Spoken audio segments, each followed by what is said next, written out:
Channel ఈరోజు ఏం జరగబోతుందో తెలుసుకుందామా? ఇంకా ఎపిసోడ్లోకి వెళ్ళిపోతే దీప ఒక్కసారిగా ఆయిల్ మీద కాలు వేయడంతో తన కాలు జారి కింద పడిపోబోతూ ఉంటే అది చూసిన కార్తీక్, పారిజాతం ఇక దశరథ అందరూ కూడా అమ్మ దీప అంటూ పరిగెత్తుకుంటూ అక్కడికి వెళ్తూ ఉంటారు. ఇంతలోకి దీప తన రోజు ఫ్లవర్ కింద పడిపోవడంతో ఇక ఆ ఫ్లవర్ కోసం వంగుతుంది.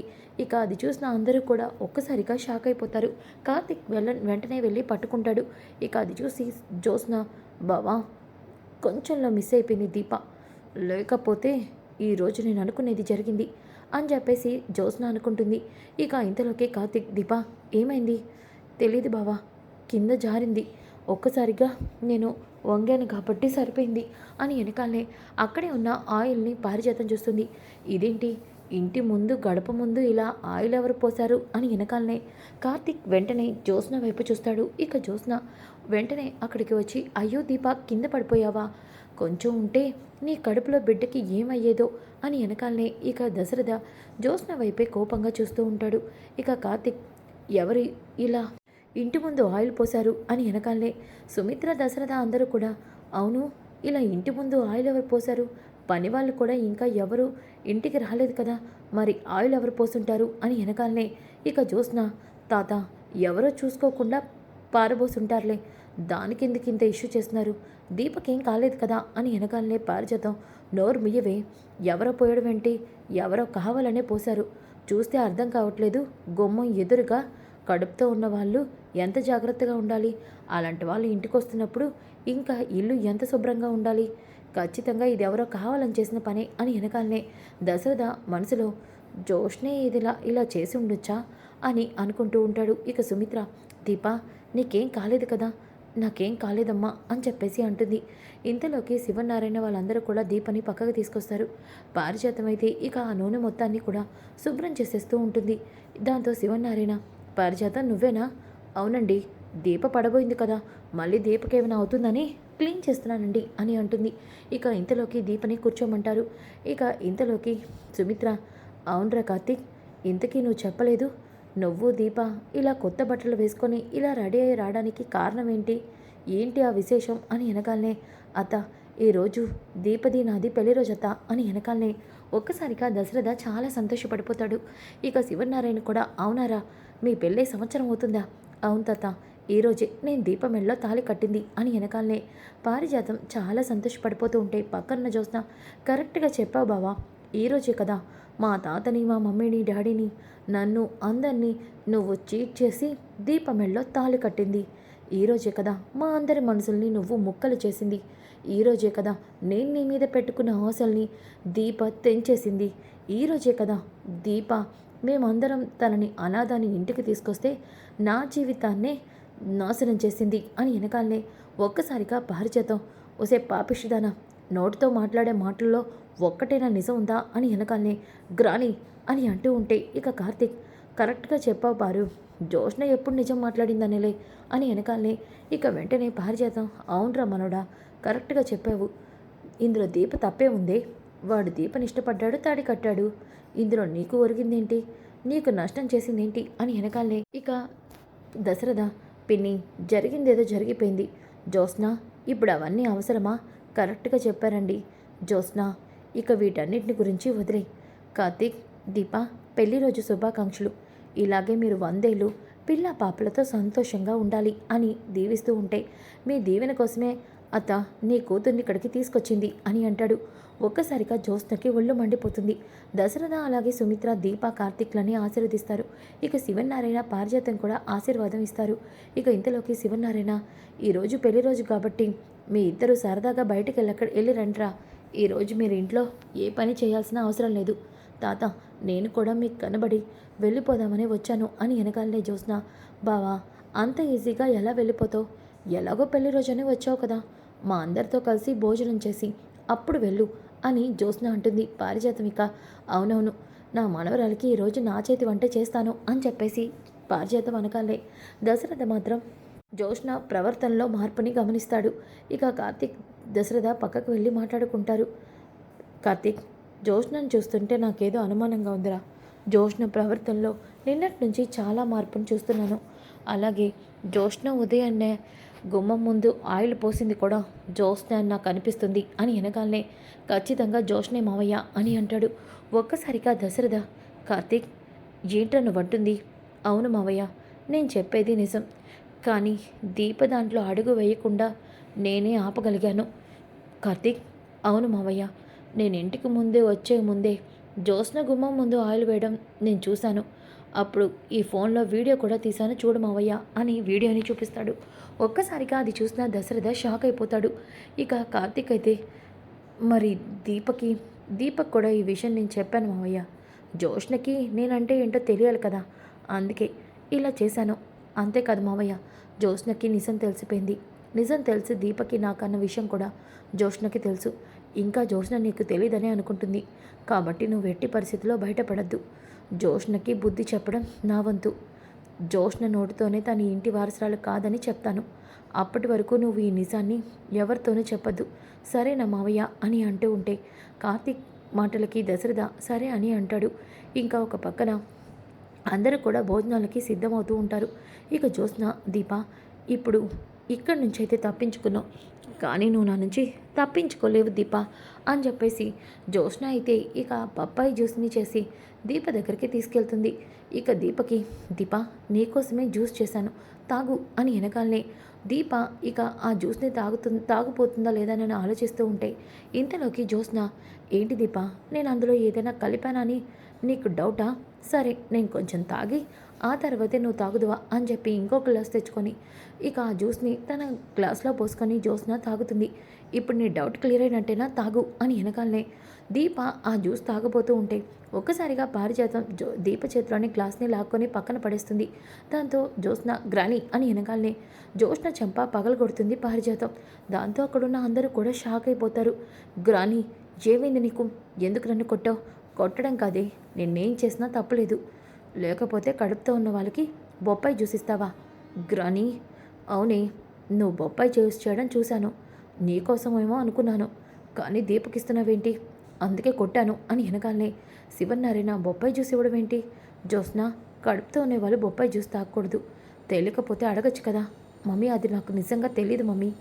తెలియకపోతే నన్ను అడగచ్చుగా అని పారిజాతం అంటుంది. ఇక శివనారాయణ అందరూ కూడా ఏంటో ఇంటికి వచ్చినప్పటి నుంచి ఏదో ఒక అపశకనం జరుగుతూనే ఉంది. ఒరే కార్తీక్, ఇంటికి వెళ్ళాక దీపకు దిష్టి అని అనగానే సరే తాత, నా భార్యకి రోజు నేనే దిష్టి తీస్తాను అని చెప్పేసి అంటాడు. ఇంకా ఒక పక్కన అందరూ అయితే భోజనం చేస్తారు. దీపని అలాగే అందరూ భోజనం చేశాక దశరథ అలాగే సుమిత్ర దీపకి ఒక అందమైన నక్లెస్ని అయితే గిఫ్ట్గా ఇస్తారు. అది డైమండ్ నక్లెస్. ఒక్కసారిగా జ్యోత్స్న, డాడీ, దీపకి మీరెందుకు గిఫ్ట్ ఇస్తున్నారు? దీప కూడా నాకు కూతురే కదా జ్యోత్స్న అని అనగానే ఒక్కసారిగా జ్యోత్స్నకి చాలా కోపం వస్తుంది. ఇక ఆ గిఫ్ట్ తీసుకున్న తర్వాత జ్యోత్స్న, దీప, నిజంగా నువ్వు చాలా తెలివైందానివి. ఈ ఇంటి పని మనిషిగా వచ్చి మా బావని పెళ్లి చేసుకొని మా బావకి భార్య అయ్యావు. ఇప్పుడు మా డాడీ మా మమ్మీ చేతుల మీదుగా పెళ్లి చేయించుకొని వాళ్ళకి కూతురు అయ్యావు. ఇప్పుడు ఏకంగా డైమండ్ నెక్లెస్నే గిఫ్ట్గా కొట్టేశావు. నీ జీవితంలో ఎప్పుడు కూడా ఇలాంటి నెక్లెస్ కంటితో కూడా చూసుండవు. అలాంటిది ఇలాంటి నెక్లెస్ ఇప్పుడు నీకు మా డాడీ గిఫ్ట్గా ఇస్తున్నాడు. నిజంగా నువ్వు లైఫ్లో ఇది ఎక్స్పెక్ట్ చేయవు కదా అని వెనకాలనే చూడండి పెద్ద మేడం, కొంతమంది లైఫ్లో ఎక్స్పెక్ట్ చేయనివే జరుగుతూ ఉంటాయి. కానీ కొంతమందికి అలాంటి వాటిలో తిరుగుతున్నా వాటి మీదే ఆశ ఉంటుంది. నా భార్య ఎప్పుడు కూడా ఇలాంటి వాటి మీద ఆశలు పెట్టుకోదులే. ఎందుకంటే తను పుట్టుకతోనే కోటీశ్వరాలు. అలాంటప్పుడు తనకి వీటి మీద ఆశ ఏముంటుంది అని వెనకాలనే కరెక్ట్గా చెప్పారా మనోడా అని పారిజాతం అనగానే గ్రాని, ఆపుతావా? బావా, పుట్టుకతోనే దీప కోటీశ్వరాలు అంటున్నావేంటి? దీప కుబేర్ కూతురుగా పెరిగింది కదా. దీప ఒక వంట మనిషిగా బ్రతికింది కదా. మరి కోటీశ్వరాలు అంటున్నావేంటి? చూడండి పెద్ద మేడ, డబ్బుంటేనే కోటీశ్వరులు అవరు. దీపకి తన తండ్రి కొండంత ప్రేమని చూపించాడు. ఆ కొండంత ప్రేమతోనే దీప పెద్దదైంది. కాబట్టి దీప పుట్టుకతోనే కోటీశ్వరరాల్లాగానే పెరిగింది అని అంటాడు. దశరథ, కరెక్ట్గా చెప్పావురా కార్తీక్, చాలా బాగా చెప్పావు అని వెనకాలనే ఇక శివనారాయణ, కార్తీక్, దీప, కాంచన మీకోసం ఎదురు చూస్తూ ఉండొచ్చు. ఈరోజు అసలే పెళ్లి రోజు కదా. అవును తాత, మేము బయలుదేరుతాం అని వెనకాలనే ఇక సుమిత్ర దీపక్కి దగ్గర తీసుకొని హక్ చేసుకొని, దీప జాగ్రత్త, ఇప్పుడు నువ్వు ఒక నీ కడుపులో ఒక బిడ్డని మోస్తున్నావు. నీదే కాదు ఇద్దరి బాధ్యత నీ మీదే ఉంది అని వెనకాలనే సరే అమ్మా అని అంటుంది. ఇంతలోకి పారిజాతం ఒరే మనవడా అప్పుడే వెళ్ళిపోతున్నావేంటి? ఇప్పుడు ఇంకొక బాకీ ఉందిగా అది తీరాక వెళ్ళు అని వెనకాలనే బాకీ ఏంటి పారు అని అంటాడు. ఒక్క నిమిషం ఏవండి ఒకసారి ఈ వీడియో చూడండి అని పారిజాతం శివనారాయణకి వీడియో చూపిస్తుంది. జ్యోత్స్న ఏంటి ఆ వీడియో అని అనుకుంటూ ఉంటే ఒక్కసారిగా శివనారాయణ జ్యోత్స్న ఆయిల్ పోయేసిన వీడియోని చూస్తాడు. షాక్ అయిపోతాడు. వెంటనే జ్యోత్స్న చెంప పగలు కొడతాడు. దాంతో దశరథ కూడా షాక్ అయిపోతాడు. ఇక జ్యోత్స్న తాత నోర్మై ఏం చేస్తున్నావు నువ్వు? బుద్ధుందా? బుద్ధి లేకుండా చేస్తున్నావా? దీపా కార్తీక్ ఇంటికొచ్చే ముందు గుమ్మం ముందు ఆయిల్ పోసింది నువ్వేగా, మరి ఏం తెలియనట్టు మాట్లాడుతున్నావు? ఎందుకు ఇలాంటి పని చేసావు? నా కూతురు కోడలు కొడుకు పెళ్లి రోజని మా ఇంటికి వచ్చినప్పుడు దీపకి ఏదైనా అయ్యుంటే నా కూతురు నా మొహం చూసేదా? చెప్పు. దీప కడుపులో బిడ్డకి ఏదైనా అయితే జీవితంలో నా కూతురు నన్ను క్షమించేదా? ఎందుకు ఇలాంటి పనులు చేస్తున్నావు? ఎవరిని ఇబ్బంది పెట్టడానికి ఇవన్నీ చేస్తున్నావు చెప్పు అని వెనకాలనే తాత అది నేను జోయలుగా భావని కింద పడేద్దామని అలా ఏప్రిల్ ఫూల్ చేద్దామని ప్లాన్ చేశాను అంతే తాత. నోర్బై ఇలాంటివి ఏప్రిల్ ఫూలా? నీ ఇష్టం వచ్చినట్టు మాట్లాడావంటే అస్సలు ఊరుకోను అని వెనకాలనే ఇక సుమిత్ర చీ జ్యోత్స్న నేను 2 రోజుల నుంచి నీలో మార్పును చూసి నువ్వు మారిపోయావని సంతోషపడేలోపోయి మా ఆనందాన్ని ఒక్క నిమిషంలో మొక్కలు చేశావు. నిన్ను చూస్తుంటే అసహ్యం వేస్తుంది. నీకెందుకే ఇలాంటి బుద్ధులు? అసలు నువ్వు మనిషివేనా అని అంటూ ఉంటే ఇక కార్తీక్ అలాగే జ్యోత్స్న దీప అమ్మ జ్యోత్స్ననేమీ అనద్దు. అవునత్త జ్యోత్స్న చేసే పనులకి జ్యోత్స్నని ఎలా అదుపులో పెట్టాలో నాకు బాగా తెలుసు, నేను చూసుకుంటానులే అని చెప్పేసి దీప కార్తీక్ వెళ్ళిపోతారు. ఇక దశరథ చూడు జ్యోత్స్న మనిషిగా మారు, లేకపోతే అందరూ నిన్ను అసహించుకునే రోజు వస్తుంది అని చెప్పేసి అక్కడి నుంచి వెళ్ళిపోతారు. ఇక జ్యోత్స్న అయితే ఇప్పుడు నీ కళ్ళు చల్లబడ్డాయా? ఇప్పుడు నీకు సంతోషంగా ఉందా? ఏమైంది రాణి? ఈ తల్లో గుజ్జేమైనా ఉందా? లేదంటే తల అంతా ఖాళీగా ఉందా? ఏంటే ఎక్కువ మాట్లాడుతున్నావు? మీ తాత కొట్టిన దెబ్బలు సరిపోలేదా అంటూ జ్యోత్స్న చంప పగలు కొడుతుంది. గ్రాని అవునే, ఎంత కాకపోతే దీపనే కింద పడాలని చూస్తావా? నీ తొక్కలో ప్లాన్ నాకు తెలిసిపోయింది. గ్రాని ఈ వీడియో నీకెక్కడిది? కార్తీక్ గడే ఇచ్చాడే. ఏంటి బావిచ్చాడా? అవును, మీ తాతకి ఈ వీడియోని వెళ్ళేటప్పుడు చూపించమని చెప్పాడు. అందుకే వాడు చెప్పినట్టే ఈ వీడియోని చూపించాను. ఏంటి ఇప్పుడు చెప్పు? అయినా ఇలాంటి పని చేయడానికి సిగ్గు లేదా నీకు? గ్రాని అసలు నీకేమైంది? దీప నీకు నాకు శత్రువు. ఆ విషయం నువ్వు మర్చిపోయావా? లేదే, నేను మారిపోయాను. దీప ఈ రోజు నుంచి నాకు శత్రువు కాదు. దీప జోలికి వచ్చావంటే అస్సలు ఊరుకోను. గ్రాని నువ్వేనా ఇలా మాట్లాడేది? నేనేనే. గ్రాని నీలో ఇంత మార్పు ఎందుకు వచ్చింది? మార్పు సహజమే. ఈ పారిజాతం కూడా మారిపోయింది. ఇంకొకసారి దీప జోలికి వెళ్తే అస్సలు ఊరుకోను అంటూ అక్కడి నుంచి వెళ్ళిపోతుంది. ఇక జ్యోత్స్న బావా దీప నువ్వు తప్పించుకున్నారని అనుకుంటున్నావు, కానీ దీపకి ఈ రోజు నుంచి దినదిన గండమే బావా.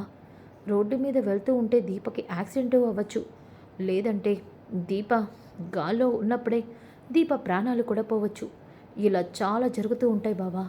దీపని మాత్రం నా నుంచి నువ్వు కాపాడుకోలేవు బావా అని జ్యోత్స్న అక్కడి నుంచి వెళ్ళిపోతుంది.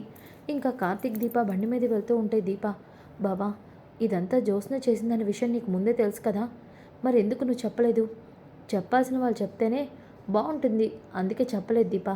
సరే మనం సౌర్యం తీసుకొని ఎక్కడికి వెళ్దాం? బావా నాకేదో భయంగా ఉంది. దీప నేను నీ పక్కనున్నంత వరకు నీకేమీ కాదు. అవును బావా నువ్వు చెప్పింది నిజమే అని అంటూ ఉంటుంది. ఇంకా ఒక పక్కన జ్యోత్స్న సత్తిపండుని కలుస్తుంది. ఏంటి మేడం చాలా రోజుల తర్వాత నన్ను కలుస్తున్నారు, నాతో ఏమైనా పనుందా? అవును, నువ్వు తిన్నగా చేసుంటే ఈరోజు నీతో నాకు పని పడేదే కాదు. మేడం అప్పుడు జరిగిన దానికోసం ఎందుకు మేడం ఎప్పుడు చూసినా తిడతారు? నువ్వు అప్పుడు సరిగ్గా చేయలేకపోవడం వల్లే ఈరోజు నా గురించి అందరికీ నిజం తెలిసిపోయే రోజు వచ్చేసింది. చూడు ఈసారి మాత్రం దీప తప్పించుకోవడానికి వీల్లేదు. ఇప్పుడు మా బావ దీపం తీసుకొని బయటికి వెళ్తున్నాడు. వాళ్ళు ఎక్కడికి వెళ్తున్నారో నేను తెలుసుకుంటాను. దీపని నువ్వు గన్తో షూట్ చేసి చంపేయాలి. ఈసారి మాత్రం అస్సలు మిస్ కాకూడదు. మేడం అప్పుడు దొంగచాటుగా షూట్ చేయడం కాబట్టి గురి తప్పింది మేడం, ఇప్పుడు అలా జరగదు. చూడండి ఈరోజు ఎలా అయినా ఆమెను నేను షూట్ చేస్తాను. చూడు డౌట్ రాకూడదు, నువ్వే షూట్ చేస్తున్నావని ఎవరికి తెలియకూడదు. ఒకవేళ దొరికినా నా పేరు బయటికి రాకూడదు. తప్పకుండా మేడం. అమౌంట్ ఏది? ఇదిగో అమౌంట్ అని చెప్పేసి జ్యోత్స్న అమౌంట్ ఇచ్చి ఇక కారులో వెళ్తూ ఉంటే ఒక్కసారిగా అక్కడి నుంచి దశరథ వినేస్తాడు. అంటే ఒకప్పుడు నా ప్రాణాలు తీయాలి, నన్ను చంపడానికి పెట్టింది జ్యోత్స్నే అనమాట. ఇప్పుడు జ్యోత్స్న దీపని కూడా చంపడానికి ప్లాన్ చేసిందా? నా కూతుర్ని ఎలా అయినా కాపాడుకోవాలి. అవును అని దశరథ ఇక వెంటనే కారులో బయలుదేరుతాడు. ఇంతలోకి కార్తీక్ వాళ్ళందరూ కూడా బయటకు వెళ్ళడానికి రెడీ అయ్యి ఇక అందరూ కలిసి శ్రీధర్ కారులో బయలుదేరుతారు. ఇక శౌర్య నాకు ఈరోజు చాలా హ్యాపీగా ఉంది. మనం ఎక్కడికి వెళ్తున్నాం? వండర్లా వెళ్తున్నామా? అవును అని అనగానే శౌర్య చాలా సంతోషంగా ఉంటుంది. ఇక వెంటనే జ్యోత్స్న సత్తిపండుకి ఫోన్ చేసి వాళ్ళు వండర్లా వెళ్తున్నారని చెప్తుంది. సరే మేడం అని అంటాడు. ఇక దశరథ్ అయితే కార్తీక్కి ఫోన్ చేస్తూ ఉంటే కార్తీక్ ఫోన్ నాట్ రీచబుల్ అని వస్తుంది. ఇక కార్తీక్ ఫోన్ చూడగానే ఇదేంటి ఫోన్లో అస్సలు సిగ్నల్స్ లేవు, అలాగే ఫోను కూడా తక్కువగా ఉంది. మాస్టరు ఫోన్కి ఛార్జింగ్ పెట్టండి అంటూ శ్రీధర్కి ఛార్జింగ్ పెట్టమని ఫోన్ ఇస్తాడు. సో ఫ్రెండ్స్, అప్కమింగ్ ఎపిసోడ్ చాలా చాలా ఇంట్రెస్టింగ్గా ఉంటుంది. Don't miss. ఈ వీడియో నచ్చితే లైక్ చేయండి, షేర్ చేయండి. Thanks for watching.